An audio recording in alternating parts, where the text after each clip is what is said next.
సురేష్ కుమార్ గారు, మీ పేరు ఏంటి? ఎంత నుంచి చేస్తున్నారు డిటిపి? మీరు ఆఫ్సెట్ వర్క్ అదని ఒకసారి చెప్పండి. మాది SRDTP అండ్ ఆఫ్సెట్ ప్రింటర్స్ అండి. ఈ ఈ సంస్థ పెట్టి 1996లో పెట్టామండి. అయితే ఇది మా మామయ్య వాళ్ళు రన్ చేసేవారు. నేను 10th క్లాస్ చదువుకొని సమ్మర్ హాలిడేస్కి వచ్చి ఏదో ఇంట్రెస్ట్ కొద్ది వర్క్ నేర్చుకున్నాను. DTP డిజైనింగ్ అవన్నీ ఇంట్రెస్ట్ కొద్ది, దీని మీద ఉన్న ఇంట్రెస్ట్ కొద్ది నేను దీంట్లోనే ఉండిపోయాను. ఇదే నాకు ప్రొఫెషన్గా మారిపోయింది. అయితే ఇది ఒక టెక్నికల్ వర్క్ అండి. దీంట్లో ఎంత చేసుకుంటే అంత మనం గెయిన్ అప్ అవుతాము. మెయిన్ ఏంటంటే 2019 ముందు వరకు కూడా ఈ బిజినెస్ చాలా బాగుండేదండి. అయితే ఈ కోవిడ్ తర్వాత చాలా మటుకు మా ప్రింటింగ్ బిజినెస్లో చాలా మార్పులు వచ్చినాయి. తర్వాత GST ఒకటి రావడం వల్ల సగానికి సగం శాతం బిజినెస్ తగ్గిందండి. అయితే మెయిన్ ఏంటంటే మెటీరియల్ వైజ్ చూసుకుంటే మెటీరియల్లో మాత్రం మాకు ఎటువంటి దీనికి రాయితీలు కానీ ఏమీ లేవండి గవర్నమెంట్ నుంచి. మేము మెటీరియల్ అంటే పేపర్ కొని మేము ప్రింటింగ్ చేసి కస్టమర్కి ఇచ్చే ఆ మధ్యలో ఇచ్చే ఆ సర్వీస్ మార్జిన్ మాత్రం చాలా పడిపోయిందండి. ఇప్పుడు మెటీరియల్ వైజ్ చూసుకుంటే మాత్రం కాంప్రమైజ్ అవ్వట్లేదండి. వాళ్ళు తీసుకున్న వాళ్ళు అమ్మేవాళ్ళు. అది మేము డైలీ ఒక 20 నుంచి 25 వేలు మేము మెటీరియల్ పర్చేజ్ చేస్తూ ఉంటామండి. అయితే మెటీరియల్ రోజు రోజుకి పెరుగుతుంది కానీ మాకు వచ్చే మార్జిన్ మాత్రం పెరగట్లేదు. అది ఎందువల్ల అంటే మాలో ఉన్న కాంపిటీషన్ వల్ల అనుకోవచ్చు, లేదంటే రోజు రోజుకి పేపర్ యూజింగ్ ఒకటి తగ్గిపోతుందండి. దానివల్ల ఏంటంటే మాకు బిజినెస్ మెయింటెనెన్స్ కూడా ఇబ్బంది పడే విధంగా ఉంటుంది. అయితే ఓనర్ కమ్ వర్కర్ కింద చేసుకున్న వాళ్ళకి ఏదైనా సరే కొద్దిగా మార్జిన్ మిగులుతుంది, కానీ వర్కర్స్ మెయింటైన్ చేసి ఈ ఫర్మ్ని కంటిన్యూ చేయాలంటే మాత్రం చాలా బర్డెన్ అవుతుందండి. సార్, ఇదివరకు పాంప్లెట్లని, పోస్టల్స్ అని, లేకపోతే ఒక ఎడ్యుకేషన్ అని, లేకపోతే మన DTP వర్క్ కానీ, అంటే ఆఫీస్ వర్క్ కానీ, కాలేజీ వర్క్లు అలాంటివి ఉండేవి కదా. ఇప్పుడు లేదు. ఎందువల్ల లేదు? దానికి మెయిన్ రీజన్ ఏంటంటే అండి, ఆన్లైన్ వెబ్సైట్లు ఒకటి, తర్వాత వాట్సాప్ మెసేజెస్ ఒకటి, ఫేస్బుక్ మెసేజెస్, ఇవన్నీ కూడా. ముందు ఏదైనా ఒక ప్రోడక్ట్ లాంచ్ అయినా, లేదంటే ఏదైనా ఒక పబ్లిక్లోకి కొత్తగా ఏదైనా వెళ్ళాల్సి వచ్చే అవసరం అయితే వాళ్ళకి మస్ట్ అండ్ షుడ్గా అవసరం అయ్యేది పాంప్లెట్ అండి. అయితే వాళ్ళు ఎలక్ట్రానిక్ మీడియా ద్వారాగా, ఈ సోషల్ మీడియా ద్వారాగా వాళ్ళు పోస్టింగ్స్ అవి పెట్టుకోవడం వల్ల ఆ లీఫ్లెట్స్ కూడా ఆటోమేటిక్గా ఆ ఎఫెక్ట్ వల్ల కూడా మాకు కొద్దిగా బిజినెస్ తగ్గిందండి. దీని మీద, ఈ ఆబ్జెక్ట్ వర్క్ మీద ఎన్ని కుటుంబాలు బతికాయండి? బిఫోర్ 2019 ముందు అయితే ఒక్కొక్క షాప్లో, ఒక్కొక్క ఫార్మ్లో దగ్గర 10-15 మంది వర్కర్లు ఈజీగా ఉండేవారండి. అలాగా ఇప్పుడు ఇక్కడ రాజమండ్రి జెండా పంజా రోడ్డు, తర్వాత లక్ష్మీవారిపేట, ఇవన్నీ చూసుకుంటే దగ్గర ఒక 60 నుంచి 70 ప్రెస్లు ఉన్నాయండి. అంటే ఒక 1000 మంది కుటుంబాల పైన బతికేవారు. 1000 మంది కుటుంబాల పైన బతికేవారు దీని మీద. అంటే మా ప్రింటర్స్ ఒకటే కాదండి, ఇందులో బైండర్స్ ఉన్నారు.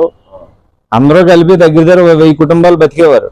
దీంట్లో ఏంటంటే ఎప్పటి నుంచో 1000-1500 కుటుంబాలు అంతేండి, అంతకు మించి. అంటే ప్రత్యక్షంగా, పరోక్షంగా అయితే నాకు తెలియదు కానీ. అయితే దీని మీద ఇప్పుడు ఈ ఫీల్డ్లోకి ఏంటంటే కొత్త వాళ్ళు ఎవరు రావట్లేదండి, అందరూ పాత వాళ్ళే. ఇప్పుడు బైండింగ్ ఫీల్డ్లో చూసుకోండి, బైండింగ్ ఫీల్డ్లో కానీ, లేదంటే ఇక్కడ ప్రింటింగ్ చేసే ఆఫ్సెట్ ఆపరేటర్లు అయితే ఎవరైతే కానీ కొత్త వాళ్ళు ఎవరో, ఏ ఫీల్డ్లో అయినా సరే కొత్త వాళ్ళు ఎంటర్ అయితే అది ఆటోమేటిక్గా ఇంప్రూవ్ అవుద్దండి ఆ ఫీల్డ్. దీంట్లో ఏంటంటే DTP operator first starting designing field చూసుకుంటే ఎవరైనా సరే నేర్చుకుని వాళ్ళే ఓన్గా పెట్టుకుంటున్నారు, కానీ ఎంప్లాయీస్ విధంగా వాళ్ళు ఎవరు రావట్లేదండి. అదొక మెయిన్ రీజన్. డిజైనింగ్ చాలా ప్రాబ్లంగా ఉందండి. ఆ DTP ఆపరేటర్స్ కూడా చాలా లిమిటెడ్గా ఉన్నారు. ఎక్స్పీరియన్స్ ఉన్న వాళ్ళు కూడా చాలా తక్కువ మంది ఉన్నారు.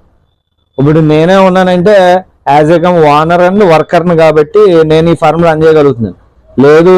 లేదంటే నేను ఇప్పుడు ఒక 15,000-20,000 పెట్టి డిజైనర్ని తెచ్చుకొని డిజైనింగ్ చేయించుకోవాలి. ఆ వర్క్ అనేది కూడా రోజు 1000 ఉండొచ్చు, 2000 ఉండొచ్చు, లేకపోతే ఏమీ లేకపోయి ఉండొచ్చు. అప్పుడు నెల వచ్చేటప్పటికి మేము ఇంతమందికి శాలరీస్ ఇవ్వాలంటే చాలా బడ్జెట్ అవుతుంది. ఒక మెషినరీ కాస్ట్ ఎంత అవుతుందండి? ఇప్పుడు ఈ మెషినరీ వచ్చి A3 వరకు వెళ్తుందండి ప్రింటింగ్. ఈ మెషినరీ కాస్ట్ వచ్చి మనకి అంటే ఇది కంటైనర్ పీసులు అండి. ఇవి మనకి సింగపూర్ అటువైపు నుంచి వస్తాయి. కొత్తది అయితే మాత్రం 15 లక్షలు ఉంటుంది. ఇవి ఆల్రెడీ యూసేజ్ మిషన్లు అండి. ఇవి అవి వాటినే మేము హైదరాబాద్ నుంచి కంటైనర్ పీసులు అని తీసుకొస్తాం. అవే 3.5 నుంచి 4 లక్షలు ఉంటుందండి ఈ మిషన్ వచ్చి. ఇప్పుడు ఒక DTP ఆపరేటర్ కానీ, తర్వాత ఒక ఆఫ్సెట్ ఆపరేటర్ కానీ 12,000 నుంచి 14,000 శాలరీ ఇవ్వాలండి. మాకేంటంటే డైలీ కౌంటర్ బిజినెస్ 4,000 నుంచి 5,000 ఉంటేనే మేము ఈ ఫార్మ్ రన్ చేయగలం. లేదంటే కనుక శాలరీస్ ఇవ్వడంలోనే వాటిలోనే ఇబ్బంది పడి నెలకి ఏదో రకంగా తెచ్చి వాళ్ళకి జీతాలు ఇవ్వాల్సిన పరిస్థితి. మేము స్మాల్ స్కేల్ ఇండస్ట్రీలోకి వస్తామండి. మాదంతా సర్వీస్ మోటివ్ బిజినెస్ అండి. ఇది అంటే పేపర్ మేము కొంటాం, దాని మీద ప్రింటింగ్ చేసి బుక్ కింద తయారు చేసి మేము ఇస్తాం. అంటే ఇది కేవలం సర్వీస్ ఓరియంటెడ్ లోకి వస్తుందండి. ఇది రాజకీయ నాయకులు కానీ, వ్యాపారస్తులు కానీ, పాంప్లెట్ కానీ, పోస్టర్స్ కానీ ఎన్నో ఉండడం వల్ల ఆధారం ఉండేది. అవునండి. ఇప్పుడు ఈ ఆధారం తగ్గిపోయింది. ఆటోమేటిక్ గా పేపర్ యూసేజ్ రోజు రోజుకి తగ్గుతుంది సార్. ఇప్పుడు GST రాకముందు బిల్ బుక్స్ మేము ఒక ఫర్మ్ ఉందంటే 100 నుంచి 200 బుక్స్ వేయించుకునేవారు. ఇప్పుడు GST వచ్చిన తర్వాత ఏమైందంటే ఎవరికాలు ప్రింట్అవుట్లు తీసేసుకుంటున్నారు. బుక్స్ చేసే పని లేదు. ఇప్పుడు వాళ్ళు కూడా ఎలా ఉన్నారంటే 100 పుస్తకాలు వేయించుకున్న వాళ్ళు 10 పుస్తకాలు చాలండి మాకు అంటున్నారు. మిగతా అన్ని కూడా ఆన్లైన్ బిల్స్ వచ్చేసి టాలీ అన్ని సాఫ్ట్వేర్లో వాళ్ళు ఇప్పుడు కూడా ప్రింట్అవుట్లు తీసేసుకుంటున్నారు. దానివల్ల గ్రాడ్యువల్ గా మాకు ప్రింటింగ్ వర్క్ లోడ్ అయితే బాగా తగ్గింది. గవర్నమెంట్ నుంచి మేము కోరుకునేది ఏంటంటే మాకు ఈ ఎలక్ట్రిసిటీలో మాకంటూ కొద్దిగా సబ్సిడీ, అంటే కమర్షియల్లో కాకుండా రెసిడెన్షియల్లో మీటర్ ఛార్జెస్ అలా ఏమన్నా తగ్గించి, తర్వాత మెటీరియల్ వైజ్ కూడా మాకు ఏమన్నా కాంపన్సేషన్ లాంటిది ఏమన్నా అటువంటిది ఏమన్నా ఇస్తే ఈ ఫీల్డ్ ఉంటుందండి. లేదంటే ఇది కూడా మరుగున పడిపోయేలా ఉన్నది. గతంలో మాది ఇక్కడ అసోసియేషన్ ఉందండి, మాస్టర్ ప్రింటర్స్ అసోసియేషన్ అని. మాకు ప్రెసిడెంట్ గారు మంచాల బాబ్జీ గారు అండి. అంటే గతంలో నెలకొకసారి మీటింగ్స్ ఉండేవి, ఇప్పుడు అవి కూడా లేవు. మాకు అసోసియేషన్ ధవళేశ్వరంలో ఉందండి, ప్రింటర్స్ అసోసియేషన్. అవేవో రెంట్స్ ఏవో వస్తాయంటారు కానీ, తర్వాత గతంలో ఇల్లు కూడా రాయించామన్నారు కానీ ఎవరికి ఒకరికి కూడా ఇల్లు వచ్చిన దాఖలాలు అయితే ఏమీ లేవు. దీంట్లో మెయిన్ బాగా ఇబ్బంది పడేది బైండర్స్. వాళ్ళైతే రోజుకి 100-200 వస్తే వాళ్ళు డ్రింక్కి ఎడిట్ అయిపోయి చాలా మంది పాపం ఇప్పుడున్న ప్రింటర్స్ ఓనర్స్ లో ఒక 15 నుంచి 20% మందికి సొంత ఇల్లు ఉన్నాయండి. మిగతా వాళ్ళు అందరూ పాపం అద్దెంట్లోనే ఉంటున్నారు. బైండర్స్ అంటే ఇదివరకు మహిళలు ఎక్కువ చేసేవారు, మహిళలు వస్తున్నారా రావట్లేదా? వస్తున్నారండి. వాళ్ళు కూడా మినిమం రోజుకి 500 లేకపోతే వాళ్ళు రావట్లేదు. అంతవరకు ఉండట్లేదు. ఇప్పుడు వాళ్ళు కూడా ఏంటంటే రెగ్యులర్ గా ఉంటే మేము వస్తామండి, ఇలాగ రోజు అయితే మేమే వస్తామండి. రెగ్యులర్ గా ఉంటే శాలరీ ఇవ్వలేని పరిస్థితి. ఇప్పుడు మాకు ఎలా ఉంటుందంటే అతివృష్టి అనావృష్టి అండి. వచ్చేస్తే ఒకేసారి వచ్చేది వర్క్ లోడ్. నెలలో 10 రోజులు చాలా బిజీగా ఉంటారు. లేదంటే మిగతా 20 రోజులు ఖాళీ. అంటే ఎప్పుడు మా పొజిషన్ ఎలా ఉంటుందని చెప్పలేం. పెళ్లిళ్ళకి కూడా ఇంతకుముందు కోవిడ్ ముందు అయితే ఒక పెళ్లి చేయాలంటే 400-500 కార్డులు వేయించేవారు. ఇప్పుడు 50-100 కార్డులు. మెయిన్ పంచే ఓపిక లేదు జనాలకి. అందరూ ఫోన్లు వచ్చాక వాట్సాప్ మెసేజ్లు పెట్టేస్తున్నారు. అవి కూడా ఆటోమేటిక్ గా తగ్గిపోయినాయండి. అవి ఏం చెప్పాలనుకుంటున్నారు మీరు? ఏం చేయాలనుకుంటున్నారు?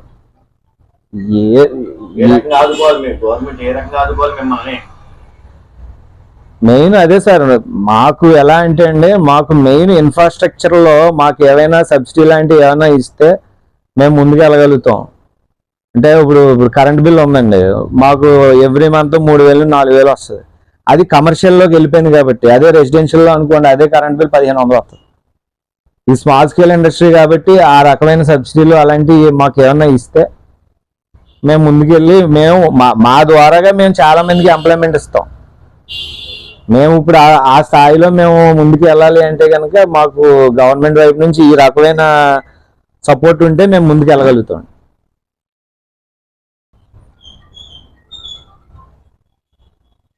మాకు మెయిన్ వర్కర్స్ వైజ్ ఒకటి బాగా ఇబ్బందిగా ఉందండి. వాళ్ళు సపోర్టు. తర్వాత ఏంటంటే మాకు కొన్ని గవర్నమెంట్ నుంచి ఏదైనా, ఇప్పుడు ఇంతకుముందు ఎంప్లాయ్మెంట్ సిస్టమ్ ఎలా ఉండేదో ఇప్పుడు ఏదైనా జాబ్ ఉందంటే ఒక అప్లికేషన్ పెట్టుకోవడం, అలాగే మాకు కూడా ఏదైనా గవర్నమెంట్ వైజ్ ఏవైనా వర్క్స్ ఉన్నా ఒక అసోసియేషన్ వైజ్ టెండర్స్ పార్టిసిపేట్ మీరు చేయండి. అటువంటి ఏమైనా మా గవర్నమెంట్ నుంచి ఏమన్నా మాకు సపోర్ట్ వస్తే ఈ సంస్థలు మేము ముందుకు రన్ చేయగలమండి. తర్వాత వర్కర్స్ కూడా మేము లోకల్ గవర్నమెంట్ ఆఫీసు లోకల్ చేయించుకోవాలని పెద్ద పెద్ద అది. కంపెనీలు పట్టగొడుతున్నాయి. అదే మెయిన్ గా మాకు ఇక్కడ కార్పొరేట్ సంస్థలు ఎక్కువ రావడం వల్ల ఏంటంటే లోకల్ వాళ్ళకి బిజినెస్ రావట్లేదు. ఇప్పుడు వాళ్ళు ఎక్కడి నుంచో వచ్చి ఇక్కడ వ్యాపారం చేసుకుంటున్నారు కానీ లోకల్ వాళ్ళకి ఎంప్లాయ్మెంట్ ఇవ్వట్లేదు. వాళ్ళు ఎక్కడి నుంచో తెచ్చుకున్న వాళ్ళకే ఇస్తున్నారు ఎంప్లాయ్మెంట్. అలా కాకుండా ఇక్కడ ఉన్న వాళ్ళకి మాకు ముందు నుంచి మమ్మల్ని వాళ్ళు ప్రోత్సహించారంటే ఇక్కడ ఉన్న వాళ్ళకి మేము ఎంప్లాయ్మెంట్ ఇవ్వగలం. తర్వాత మా సంస్థలు కూడా ఎటువంటి డోకా లేకుండా ఒడిదుడుకులు లేకుండా ముందుకు వెళ్ళగలుగుతామండి.